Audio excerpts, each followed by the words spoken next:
दोनों की बात चल रही है।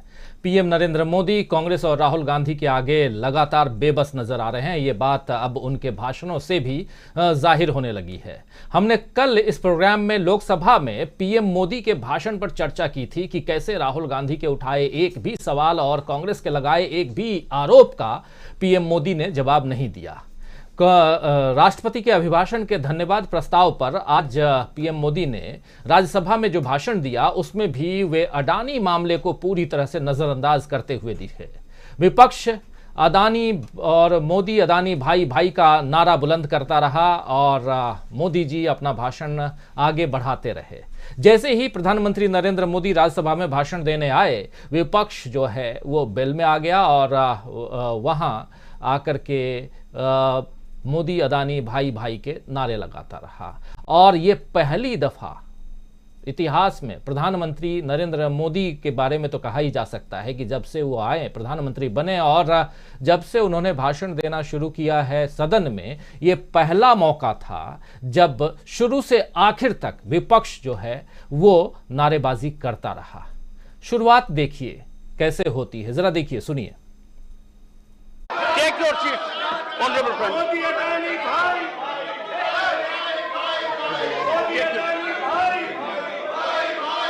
Honorable Prime Minister. Nothing will go on record except the Honorable Prime Minister's address.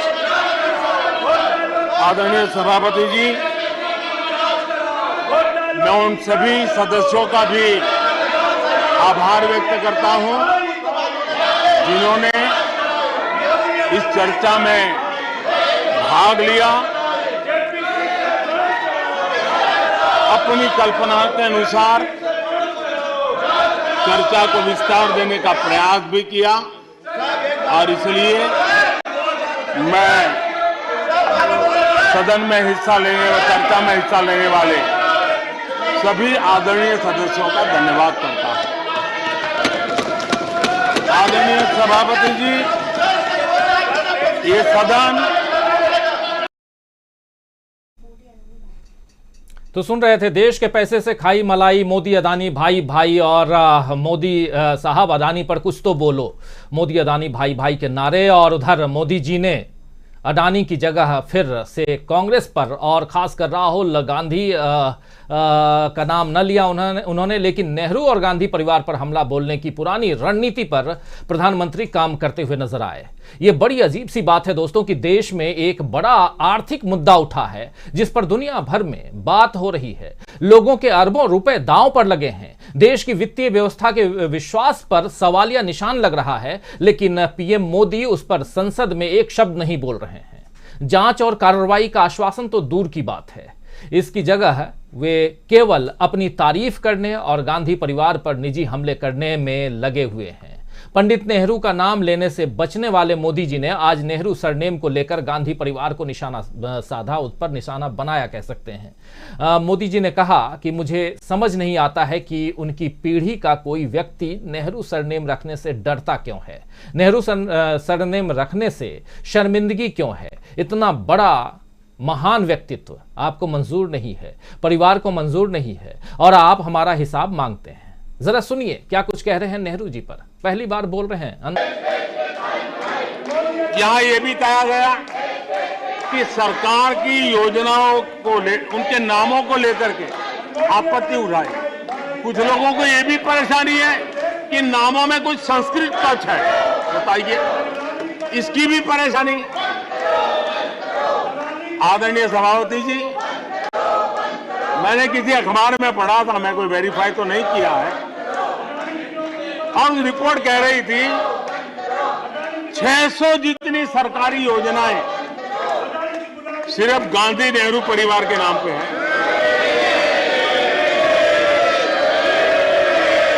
आदरणीय सभापति जी, किसी कार्यक्रम में अगर नेहरू जी के नाम का उल्लेख नहीं हुआ तो कुछ लोगों के बाल खड़े हो जाते हैं,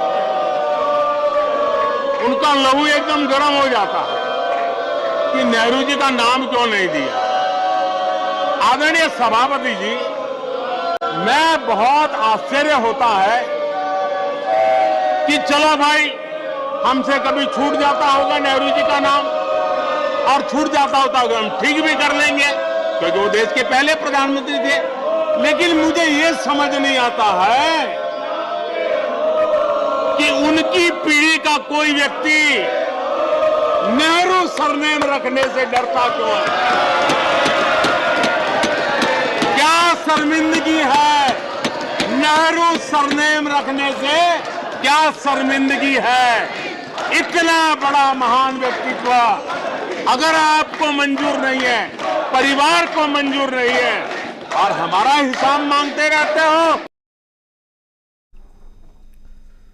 तो मित्रों, सवाल ये है कि अगर आप सवाल करेंगे तो उल्टा आपसे ही सवाल दागा जाएगा। लेकिन ये बात आप जानते हैं कि सवाल का जवाब सवाल नहीं होता है।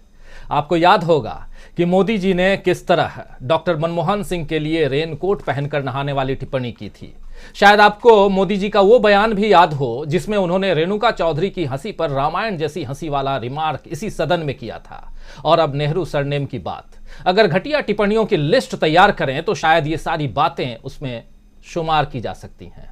भारतीय परंपरा की बात करने वाली बीजेपी को यह पता तो होगा ही कि अमूमन परिवारों में पिता के सरनेम को ही आगे बढ़ाने का रिवाज होता है। और वैसे भी कोई उपनाम कैसा क्या लगाता है, अपना नाम क्या रखता है, ये उसका निजी मामला होता है। और आपको याद होगा कि बिहार में तो खासकर उत्तर प्रदेश पूर्वांचल में सरनेम लगाने की परंपरा खत्म हो चुकी है, खासकर 70 के दशक से। तो ऐसे में गांधी लगा रहे हो आप कि नेहरू लगा रहे हो, ये क्या सदन का सवाल है? संसद के अंदर बात करने का सवाल है? या सवाल यहां यह है कि अदानी पर आखिर बोले कौन? इस पर सदन में टिप्पणी न केवल अशोभनीय है बल्कि असंसदीय भी मानी जानी चाहिए। गौर करने वाली बात यह है दोस्तों कि आज राज्यसभा में मोदी जी ने एक तरफ सदन की महानता की याद दिलाई और कहा कि सदन में होने वाली बातों को देश गंभीरता से सुनता है और लेता है, लेकिन यह दुर्भाग्यपूर्ण है कि सदन में कुछ लोगों का व्यवहार और वाणी न सिर्फ सदन को बल्कि देश को निराश करने वाली है। जब मोदी जी समझते हैं कि सदन में किस स्तर की चर्चा होनी चाहिए तो फिर वे खुद इस पर अमल क्यों नहीं करते? सवाल यह भी उठता है कि क्या कांग्रेस के शासन की कमियां गिनाने से उनकी सरकार की कमियां खूबियों में बदल जाएंगी? क्या कांग्रेस के भ्रष्टाचारों की याद दिलाने से उनके राज में हो रहे भ्रष्टाचार कानूनन सही हो सकते हैं? खैर, यह पहला मौका था जब मोदी जी के 1 घंटा और 25 मिनट के भाषण में विपक्ष लगातार नारेबाजी करता रहा और मोदी थोड़ा असहज भाव से भाषण देते रहे और अंत में आक्रामक रवैया अख्तियार करते हुए उन्होंने कहा कि एक अकेला कितनों पर भारी पड़ सकता है। जरा सुनिए क्या कुछ कह रहे थे। एक अकेला कितनों पर भारी पड़ रहा है, सुनिए जरा। 2047 में यह देश विकसित भारत बने, ये हम सबका संकल्प है। 140 करोड़ देशवासियों का संकल्प। अब देश पीछे मुड़ करके देखने को तैयार नहीं है, देश लंबी छलांग मारने को तैयार है। जिनकी 2 वक्त की रोटी का सपना था उसको आपने एड्रेस नहीं किया, हमने उसको एड्रेस किया है। जिसको सामाजिक न्याय की अपेक्षा थी जो आपने एड्रेस नहीं किया, हमने एड्रेस किया है। जिन अवसरों को तलाशता था उन अवसरों को उपलब्ध कराने के लिए हमने अनेक कदम उठाए हैं और आजाद भारत का जो सपना है उन सपने को पूरा करने के लिए हम संकल्पबद्ध होकर के चले। और आदरणीय सभापति जी, देश देख रहा है, देश देख रहा है, एक अकेला कितनों को भारी पड़ रहा है, एक अकेला कितनों को भारी पड़ रहा है। अरे नारे बोलने के लिए भी उनको बदल करना पड़ता है। जो भी ये बोलता है घंटे भर से आवाज की जवाब दे रहा है। आदरणीय सभापति जी, एक कन्विक्शन के कारण चला हूं, देश के लिए जीता हूं, देश के लिए कुछ करने के लिए निकला हुआ हूं। और इसलिए ये राजनीतिक खेल खेलने वाले लोग, उनके अंदर वो हौसला नहीं है, वो ढूंढ रहे हैं, बचने का रास्ता खोज रहे हैं। आदरणीय सभापति जी, राष्ट्रपति जी के उम्दा भाषण को, राष्ट्रपति जी के मार्गदर्शक भाषण को, राष्ट्रपति जी के प्रेरक भाषण को इस सदन के अंदर अभिनंदन करते हुए धन्यवाद करते हुए, आपका भी आभार व्यक्त करते हुए अपनी बात को समाप्त करता हूं। प्रधानमंत्री का चेहरा देख करके आप सब समझ सकते हैं कि कितने परेशान हैं प्रधानमंत्री हमारे। इतना परेशान प्रधानमंत्री को, इतने बड़े लोकतंत्र देश का और इतना बड़ा देश, 140 करोड़ की जनसंख्या, और उसमें अगर आप इतने परेशान नजर आएंगे तो ये अच्छा नहीं लगता, ये शोभा नहीं देता। लेकिन दूसरी तरफ आक्रामक या आलोचना वाली शैली से, मूल मुद्दे से कुछ देर के लिए जनता का ध्यान तो जरूर आप भटका सकते हैं, मगर अब कांग्रेस ने भी हर चुनौती के लिए कमर कस ली है। राहुल गांधी तो पूरी भारत जोड़ो यात्रा में यही कहते रहे कि उन्हें संसद में बोलने नहीं दिया जाता, इसीलिए वे सड़क पर उतरे हैं। अब उन्हें संसद में बोलने दिया गया तो उनके भाषणों से आधे से ज्यादा जरूरी बातें हटा दी गई, लेकिन जनता तक बात पहुंचाने का कांग्रेस का मकसद अब पूरा हो चुका है। राहुल गांधी ने क्या कुछ कहा था, जरा सुनिए। राहुल गांधी ने मोदी और अदानी के संबंधों पर अपने भाषण में पोल खोल कर रख दी थी और हमेशा ही रखते रहे हैं, लेकिन सदन में भी उन्होंने जो कुछ कहा था एक बार जरा सुन लेते हैं यहां पर, क्योंकि मसला राहुल गांधी से ही इसकी शुरुआत है और कैसे हम कह रहे हैं कि राहुल ने जीत ली पहली बाजी, ये हम आगे देखेंगे। लेकिन सुनिए राहुल गांधी अदानी पर क्या कुछ कहते हैं। तो ये लिस्ट आती है, एक लिस्ट आती है दुनिया के सबसे अमीर लोगों की। इस पे ये 609 नंबर पे थे 14 में, 609 पीछे बिल्कुल। पता नहीं जादू हुआ, दूसरे नंबर पे पहुंच गए। मोदी है तो मुमकिन है। तो मुझसे पूछा यार, बहुत सारे लोगों ने पूछा कि भैया राहुल जी बताइए, हिमाचल में सेब की बात होती है अदानी जी, कश्मीर में सेब की बात होती है अदानी जी, पोर्ट्स की बात होती है अदानी जी, एयरपोर्ट्स की बात होती है अदानी जी, इंफ्रास्ट्रक्चर। अच्छा, हम सड़क पे चल रहे हैं, मैं पूछूं किसने बनाई? अदानी जी। तो लोगों ने यह भी पूछा कि राहुल जी ये जो अदानी जी जो हैं, इनकी सफलता कैसे हुई, ये इतने बिजनेसेस में कैसे घुस गए, इतनी सफलता कैसे प्राप्त हुई, और सबसे जरूरी सवाल, इनका हिंदुस्तान के प्रधानमंत्री के साथ क्या रिश्ता है और कैसा रिश्ता है, देश जानना चाहता है। तो देश जानना चाहता है। ये देखिए रिश्ता, ये देख लीजिए। प्लीज मीडिया चलिए, पोस्टर नहीं प्लीज, वो लिखना दे दो मुझे। हाँ, जस्ट राइट इट नीचे। तो नहीं स्टिकर सर, वो फोटो है सर, वो पोस्टर नहीं है। आप वरिष्ठ सदस्य हैं, प्राइम मिनिस्टर की फोटो है सर, उसके बहुत उनका अच्छा चेहरा दिख रहा है। उनके वहां पे उनके पीछे अदानी का लोगो है, अदानी जी के हवाई जहाज में घुस रहे हैं। तो मैंने सोचा कि आज के प्रेसिडेंट्स एड्रेस में मैं थोड़ा जो नरेंद्र मोदी जी का और अदानी जी का रिश्ता है उसके बारे में आपको थोड़ा बता देता हूं। प्लीज बताइए। तो वो आप बता देना।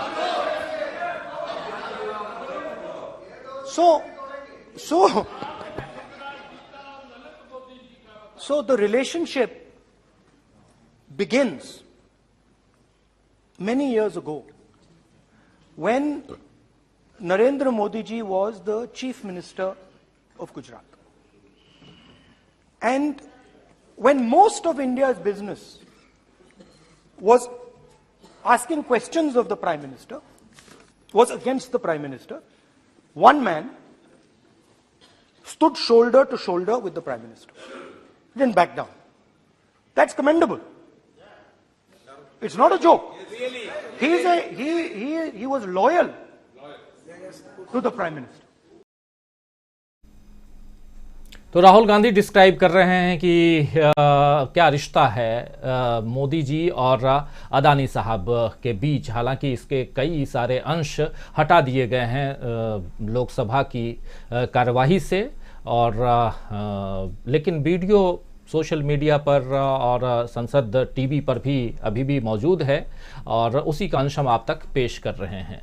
तो ये एक अनुमति कहें जो हमने कटसी लिखा भी है, सौजन्य लिखा भी है संसद टीवी से, तो उस सौजन्य के साथ उस कटसी के साथ इस वीडियो को आप तक पहुंचा रहे हैं। इसमें से क्या हटाया गया है क्या नहीं हटाया गया है वो खबर मुझ तक नहीं है, इसलिए माफ़ी चाहूँगा कि अगर इसमें से कोई पार्ट हटाया गया हो तो वो मुझे पता नहीं है। लेकिन इसके बाद दूसरी बात जो है कि वो ये है कि राहुल गांधी ने पीएम मोदी से कुछ सवाल भी पूछे थे, जिस सवाल का जवाब पीएम मोदी को देना चाहिए था सदन में। दे न दे उनकी मर्जी, लेकिन जनता चाहती है कि हमारा जननेता अगर कुछ पूछ रहा है तो शायद सामने वाला कुछ जवाब देगा। जवाब के बदले में आप सरनेम नेहरू क्यों नहीं लगाते हैं, ये जवाब डाला गया वहां, सवाल के बदले सवाल दागा गया। खैर, लेकिन राहुल गांधी ने सवाल पूछे क्या थे जरा वो भी देख लेते हैं जल्दी जल्दी। बहुत कुछ है और हमारे साथ बहुत सारे साथी भी जुड़े हुए हैं जो अपनी बात रखेंगे। जरा सुनते हैं राहुल गांधी ने सवाल क्यों पूछे थे, क्या सवाल पूछे थे और कैसे उन्होंने पहली बाजी जीत ली है, वो भी समझेंगे। सुनिए जरा। मेरे सिर्फ कल प्रधानमंत्री जी आज कल भाषण देंगे, मेरे उनसे 2-3 छोटे से सवाल हैं। मेरा प्रधानमंत्री जी से 2-3 सवाल हैं।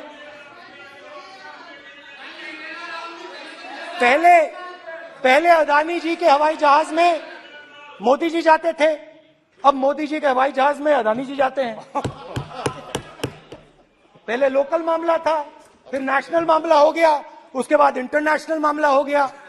अदानी जी के लिए बोरिस जॉनसन का बेटा काम करता है, आपको पता नहीं मालूम है या नहीं मालूम?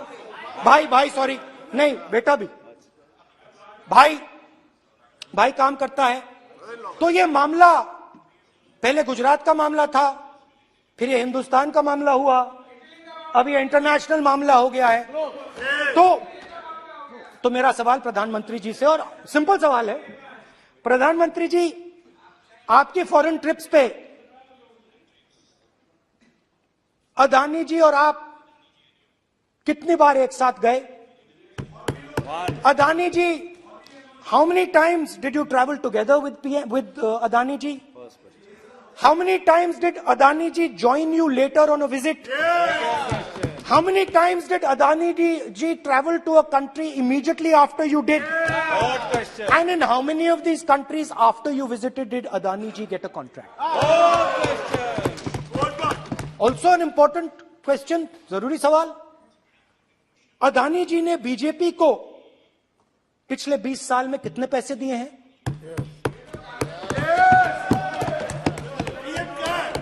इलेक्टोरल बॉन्ड्स में कितना पैसा दिया है? तो सुन रहे थे आप, सवाल पूछ रहे हैं राहुल गांधी और जवाब का इंतजार रहा, लेकिन जवाब नहीं। कल लाभार्थियों की बात कर रहे थे मोदी जी, उस पर भी चर्चा करेंगे। 8 बनाम 11 भी खूब आज सोशल मीडिया में चल रहा है, कहीं 8 करोड़ तो कहीं 11 करोड़। वो 8 करोड़ 11 करोड़ क्या है, इस पर भी चर्चा। लेकिन उधर ये परसों भाषण दे रहे थे राहुल गांधी लोकसभा में, उसके बाद कल राज्यसभा में भाषण देने आए मल्लिकार्जुन खड़गे, और जो कांग्रेस के प्रेसिडेंट भी हैं, अध्यक्ष हैं, और उन्होंने भी जोरदार भाषण दिया। उनके भाषण के कई अंश को भी काटा गया है और उस पर नाराजगी भी आज जताई है मल्लिकार्जुन खड़गे ने। और लेकिन खड़गे साहब ने भी मोदी सरकार को घेरा था और अदानी से संबंधों और जेपीसी जांच की मांग के अलावा देश में जो नफरत की राजनीति हो रही है उस पर भी खुलकर मल्लिकार्जुन खड़गे ने अपनी बात रखी थी। ये बाइट आप लोगों ने नहीं सुनी है, इसलिए स्पेशली आज आपके सामने लेकर आया हूं। मल्लिकार्जुन खड़गे, देखिए बेरोजगारी, महंगाई, अडानी, सबकी बात होती है और लगातार हो रही है, अडानी की बात हो रही है, लेकिन एक महत्वपूर्ण मुद्दा है जिसकी बात राहुल गांधी भारत जोड़ो यात्रा के दरमियान करते रहे, वो है नफरत की राजनीति। इस पर कल खुलकर मल्लिकार्जुन खड़गे ने अपनी बात रखी थी। सुनिए, जरा ध्यान से सुनिए, बहुत जरूरी है ये मुद्दा और आगे भी इस पर हम चर्चा करेंगे। सुनिए खड़गे साहब को। सदन में मैं देखता हूं, सदन के बाहर भी मैं देखता हूं कि कभी भी या तो नफरत की बात ज्यादा करते हैं बार बार मैं देखता हूं हमारे रिस्पॉन्सिबल एमपीज मिनिस्टर्स ऐसी बात करते हैं कि कहीं भी जाओ हिंदू मुस्लिम हिंदू मुस्लिम हिंदू मुस्लिम।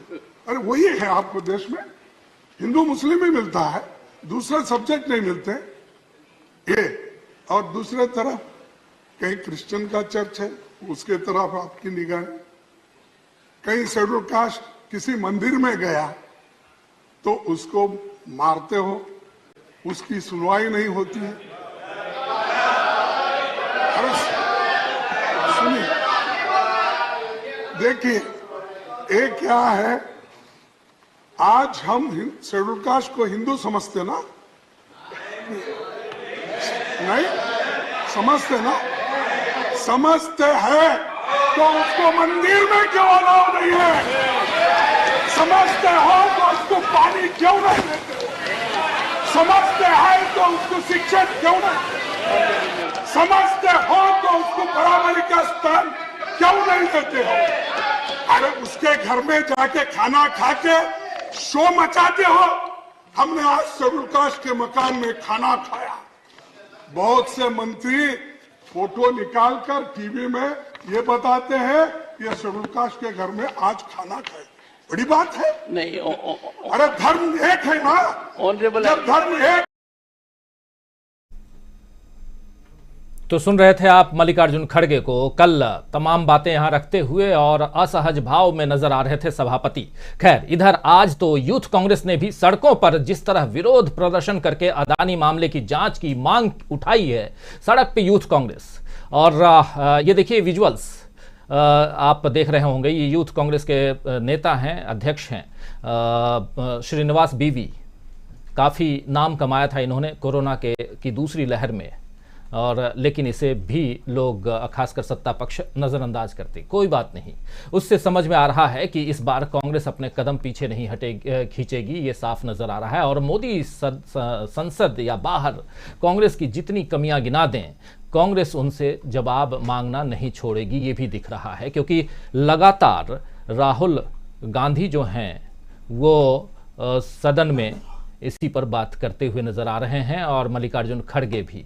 क्या कांग्रेस की इस तैयारी के आगे बेबस होंगे मोदी जी? क्या चुनाव से पहले कांग्रेस की तैयारी से पस्त होगी बीजेपी? सवाल कई हैं दोस्तों, और कई सवालों के जवाब ढूंढने की कोशिश करेंगे। और सबसे बड़ा सवाल यही है कि क्या मोदी जी बेबस हो गए हैं?